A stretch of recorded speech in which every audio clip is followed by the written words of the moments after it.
So now the details, as we call them. And I thank Bob for the thing. He got us back on time, almost. And I'll do my best to contribute to that initiative.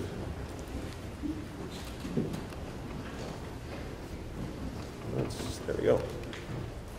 No, I don't want to do that. This is a test, Dave. Your technical skills. Okay, Techna, the details.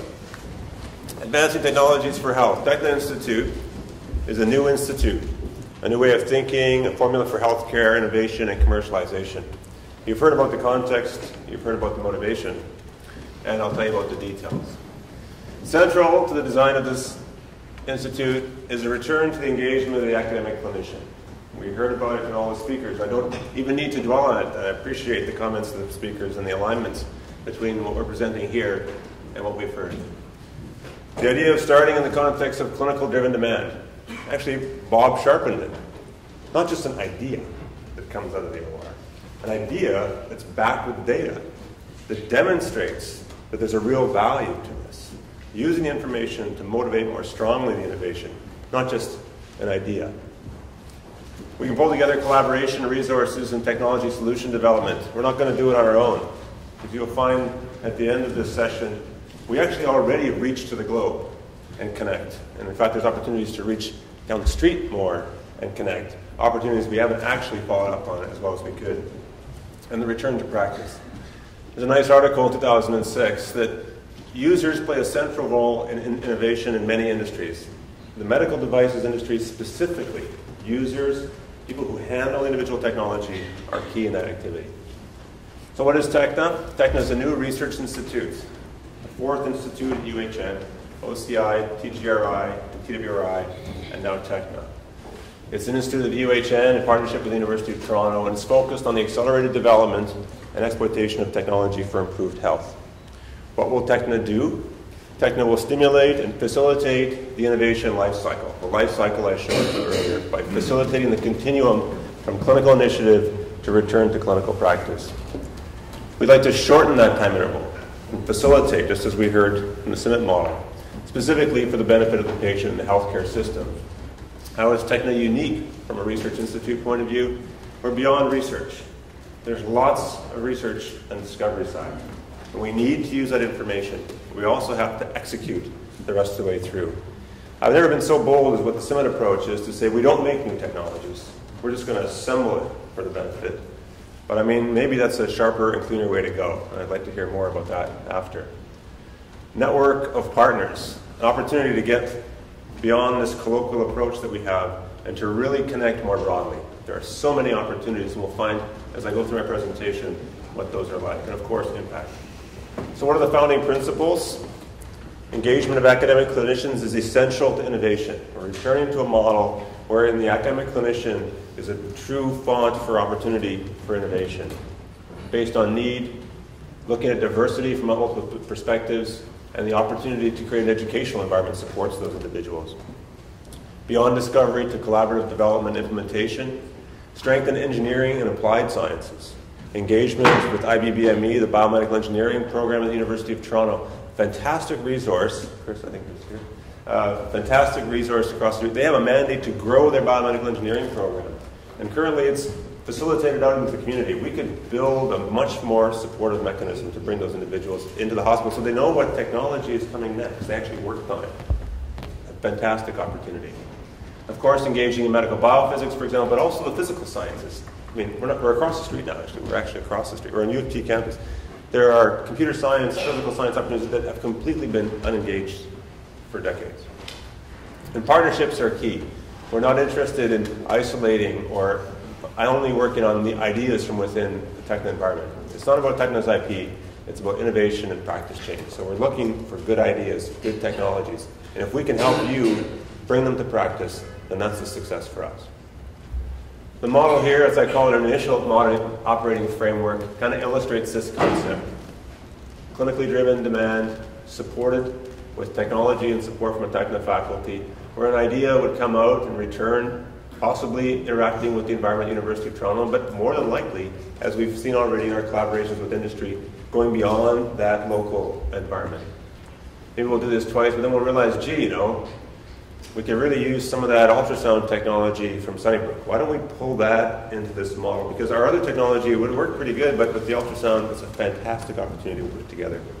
Whether it's an institutional partner, or we found already that the auto-segmentation tools that Vladimir and Michael Kaus developed many years ago could be improved if we gave them more specific information about the clinical problem. And that's what we did over the past several years. Of course, returning this to practice change at the end of the day. We've identified 5 cores that we think are areas we need to have skills in. Number 1, information and communication technologies. If anybody in the room doesn't think that information and communication technologies are not going to impact healthcare, put up your hand. Okay, very good. Okay, or is that again? I was close. Guided therapeutics, minimally invasive interventions. That sounds good. Let's do more of that. Nanotechnology and radiochemistry. It's a very powerful space growing. Photonics has already had a huge role in healthcare. And getting beyond just the science and technology, actually to the point of view how it's shaped and applied, design and engineering for health. Great technologies can fail if it's not executed properly. And each of these cores has a dual leadership, a physical sciences leader and a clinical sciences leader, to make sure we don't wander off into the muse of an interesting science. Assemble existing expertise and assets under these opportunities. I'll show that in a few seconds. Identify required resources. So why are we not advancing in this domain? Why are we falling behind? Who is there to help advocate?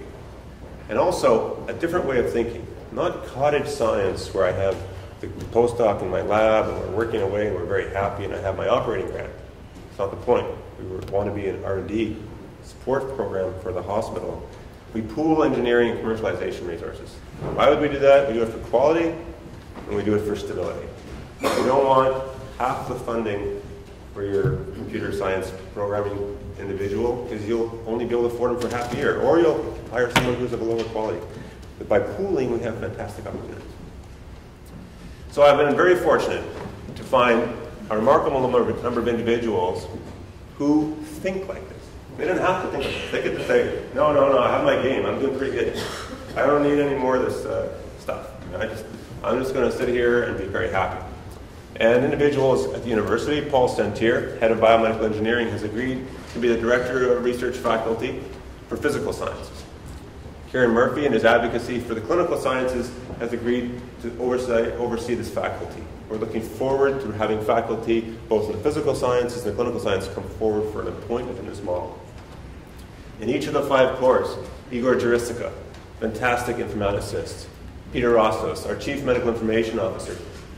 In UHN had never met before. But through this process, an informaticist and our chief medical information officer worked together, talked on the phone, come up with ideas. It's amazing.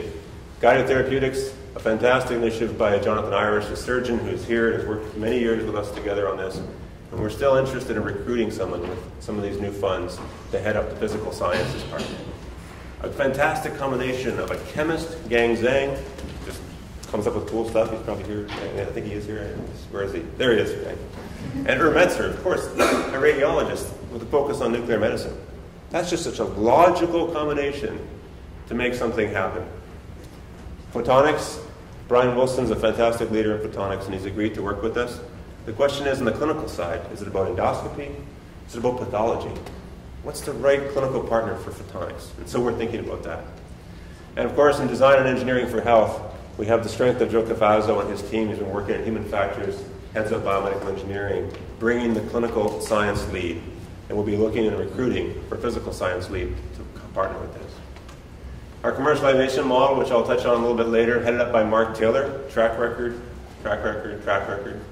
We've recently recruited Luke. If you had anything to do with this activity, you already met Luke. Luke, where's Luke? There's Luke. He's a machine. It's amazing. Director of Process Design. What we realized, and this, Dante does this fantastic program of Center for Innovation in Complex Care. He gets this really interesting, give him hard things to work on, basically. That's the description as far as I can tell. He has this challenge of dissecting change in the context of the morass of the evolved clinical organic environment. And I think it's on your website. I think I read that. And we talked a lot about technology, process, technology. You can't do one without the other. They're key because technology will change process, and process will drive new technology. So Dante's agreed to work with us in bringing the power of the Center for Innovation and Complex Care in behind and backing us in terms of what Techna would need. Also, two fantastic individuals, Gunther Eisenbach and David Wilger, who have agreed to help us on communications and knowledge transfer. Fantastic experience. And if you know Gunther, you'll look at our website, and Gunther's team has brought that up in a fantastic rate. It's been a wonderful experience. And David is working with us to understand how we will learn, and so we can apply technology robustly.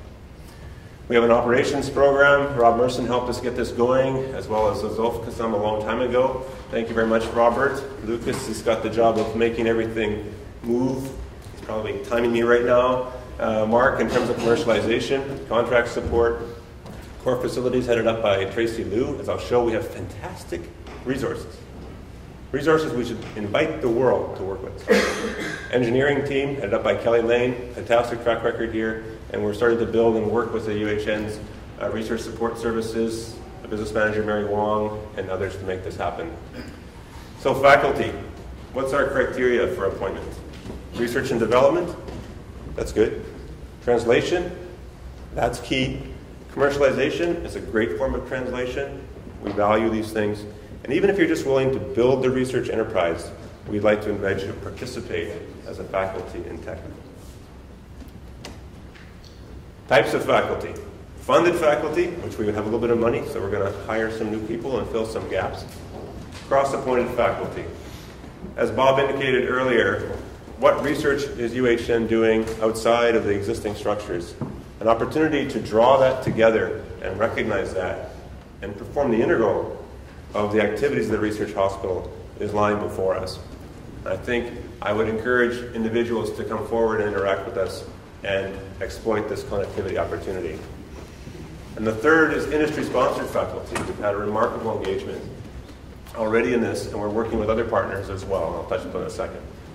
So our funded faculty positions, a total of 12. We announced as of yesterday, and today on Academic Keys, 10 new faculty positions in the domain of technology and support of cancer treatment distributed across the cores. It's been enabled in part through this new funding. We have a new industry-sponsored faculty member, Vladimir Pikar. Phillips has agreed to renew this position, and very much welcome and thank and appreciate Phillips for that contribution.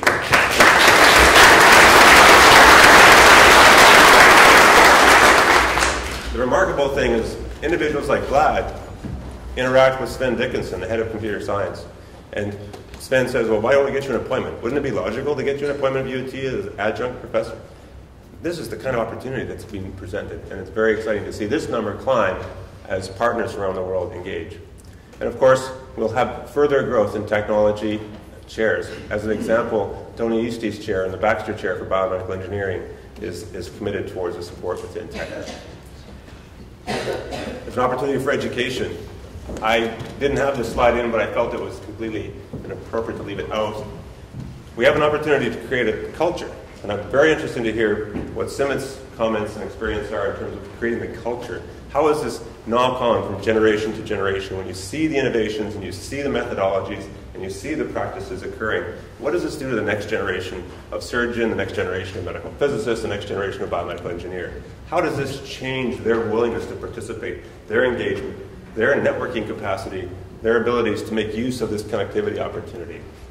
There's opportunities to build models for collaboration, like the biodesign model at Stanford, which may be a little expensive for us, but very interesting as well. Collaborations with world-class programs down the street and across the globe. So we don't want to just work locally. It's not about RIP. It's about getting the problem solved.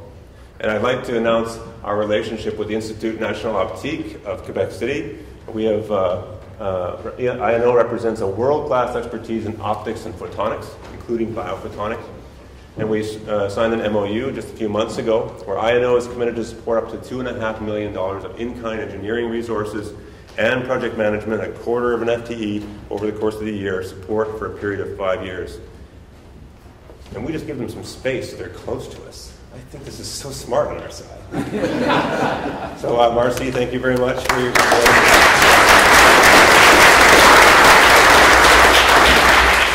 The amazing thing was last night while I'm working on my slides, there's another set of emails traveling back and forth, and that was between Mark Taylor and Oz and Marcia and our programmers, our program at this end, actually one of our physicists who's on mat leave, working away. Because we're making with the guys in Quebec City a tiny fiber optic radiation dosimeter, some 500 microns wide, and this thing measures radiation dose. And it's so small that you could put it in tissue, you could build it into hazmat suits, you could use it in an MR scanner, and we think that's pretty interesting. And the group in INO helped us build this first piece of hardware, and we're working and discussing an opportunity with a group in Europe to fund this and turn it into a commercial product. Maybe we should be discussing with a group here in Ontario. Okay, we need to have industry standards. This is about business to business. Built for business to business.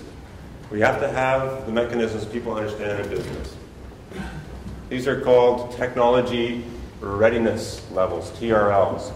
Moving things through a process from chaotic, energy dispersive eddy currents to laminar flow where something's coming out the other end.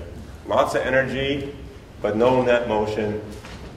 Same energy, motion. So this is the kind of thinking we like to get going, and we intend to adopt that, not just from the engineering and prototype development, but all the way through to commercialization. And this is where Luke meets Mark. Experience in medical device commercialization. We've actually experienced over the past several years a sustained model of commercialization, and we think we're onto something here. With the support of Brian Barber and the Business Development Office here at UHN, fostered a certain steadied culture about taking things forward into the industry model. And you can see in licensing revenue over the past 10 years a substantial increase, a model that's working. Idea is that we have to maintain a commercial perspective from day one. What's the value of this in terms of an invention disclosure? Build innovation teams, de-risking by moving along a critical path towards clinical use and maximizing value. Leverage exceptional institutional partner resources, academic clinicians. Engage industry early on through tailored solutions. There's not one solution fits all. Engage partners with spin-in philosophy. We should be IP source agnostic. It's going to move our agenda, which is practice change. So more than a spin-off thinking. I think of it as working the farm instead of selling it. We don't want to sell the farm. That's a negative term very often. Or it used to be when I was younger, a negative term. But now we want to work the farm. And you get skills when you work the farm. What about the network? What kind of environment do we have to draw on? We're just going to do this in a vacuum? We have a remarkable opportunity to connect people, skills, industry, resources, problems, and solutions. And we haven't stopped, and we won't. This is a Techna network. This is a Google Earth view of, or a Google Maps view of here, Techna operations. And amazing resources. Let's just look at them. There you are, beautiful building. IBM Life Sciences Discovery headed up by Igor Jurisica. UHN Microfab Center headed up by Lothar. GTX Labs. Resources headed up by John Irish. STAR, fantastic resources for technology development. The Nano Med Fab headed up by Gang Zhang and Warren Chan from UT. The Factors Lab. Center for Global Health Innovation. Cyclotron Radiochemistry Laboratory coming, an MR PET facility adjacent, and fantastic ORs, the machine shop at Toronto Rehab, an MR guided radiotherapy facility, machine shop at PMH, machine shops at U of T. They're just fantastic, and we don't access them. Incredible. PCTI clean room for making new technologies, and a PET-CT facility enabled by efforts by Anders Lozano.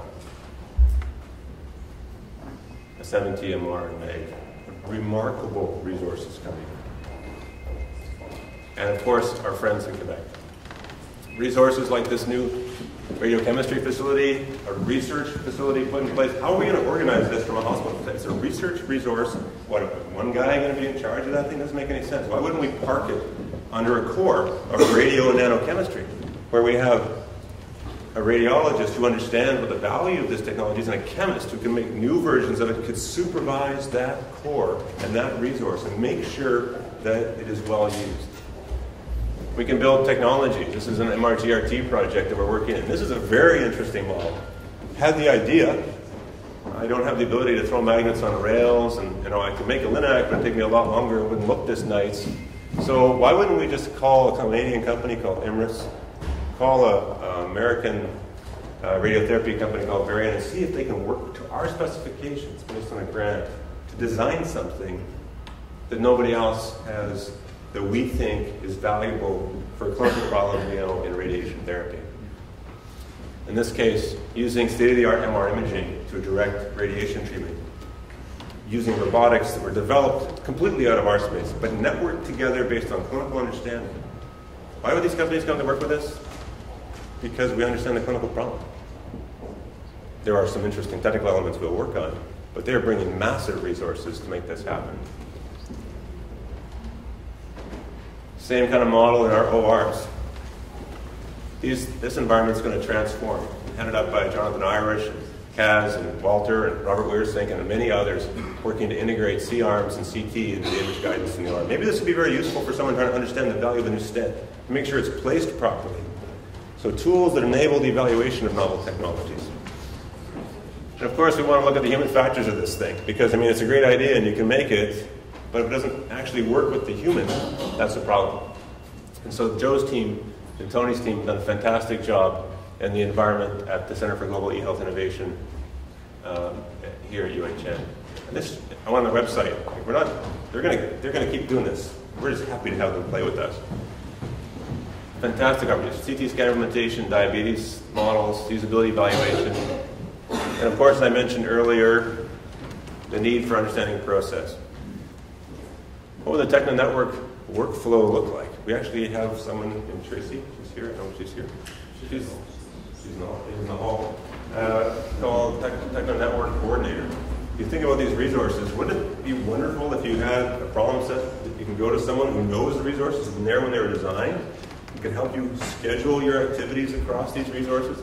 So let's say, for example, you had a new endoscope that you wanted to use in a very specific condition that was designed by Techna engineers. The optical design would be fed through our friends at INO. We could manufacture the components at ECTI, EFT, make the first version of the external frame of it at the PMH machine shop, do testing in the GTX labs, do some testing of, from human factors perspective, and then take it into the trigger AOR. If we did this once or twice or 3 times, this will be a desired, preferred pipeline for collaboration with industry. In fact, if you take all these resources, and this is actually undercounting, all listed, over $100 million in resources have been put in place through the CFI, and they're currently not managed in a coordinated fashion. This is one of the assets we have at our disposal, and I think the world will be a path if we organize it well. And we're just getting started. Amazing. This is an invitation from the group at the Toronto Rehab Institute, now part of UHN. Their launch is next Wednesday, November 16th. And they're going to show some fantastic technologies, novel, world-class resources developing in this district. Why would we ever want to work in isolation if we have these kinds of tools? This can give people a competitive edge for research here, for research in the province and in the country. We launched our new Techna website thanks to the works of Gunther and a number of other individuals, and this has been, I've never used social media before. I feel like I'm really on the edge here. And so we started to do this, and I'm very interested to see what Simon's doing, because these ideas are quite exciting, but we can create a certain environment to interact with individuals, to register, to be members with partners, students, supervisor, collaborator, friends of Techna, and in fact we have 66 members in 5 days. I mean, I want to get a real-time ticker on this to see what it's going at. I think Gunther can update us. He's probably got it real time. We also need to bring investment money, and so we've been exploring a model as a for-profit company focused on early commercial development of technology arising from Techna and its partners. We call it, at this point in time, Techna Products Incorporated. There's a little gap where we have this technology which we could really use about $100,000 to $300,000 for, just like John said. And we don't want to, we can't really invest within UHN. No one wants to invest in something inside a hospital. So we think it would be very nice to package that. We call it box. So we'll do all the work, trim it all up and get it clean, and turn around and put it on the counter. And we would invite investment for that. Good, clean investment to have that grow in value. And why do we think we could do very well with that investment? Well, the assets of Techna and the environment could be used to make that happen. You need to get into a research OR to understand the value of that. You need to work with a fantastic optics group. You need to have a machine shop make your first prototype at a reasonable cost and be able to interact. You need to have really smart academic clinicians that know what will work or what won't work. And they're part of the organization. So we think this is an interesting model, and we'll be pursuing it in more detail. Finally, a home office and commercialization environment. This space outside in the hallway in the front offices is 4,000 square foot. It's booked for renovation, booked for a move-in date of January 9th. We're very excited about it. And there's a lot more space. So an office for INO, maybe an office for somebody else to be down the hall. Thank you for your attention.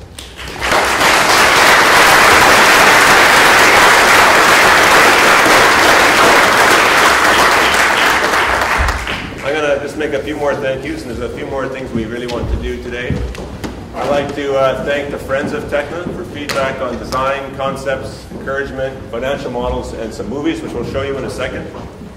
Thank you to the Techna faculty for seeing the opportunity to combine success and bring their hard-earned programs to work in the Techna model. This takes a great amount of commitment and strength to take all the things you've built individually and to put them in a model for sharing. And thank you to UHN and U of T leadership for recognizing the need, supporting a solution, and engaging in the creation. And we have a few more thank yous.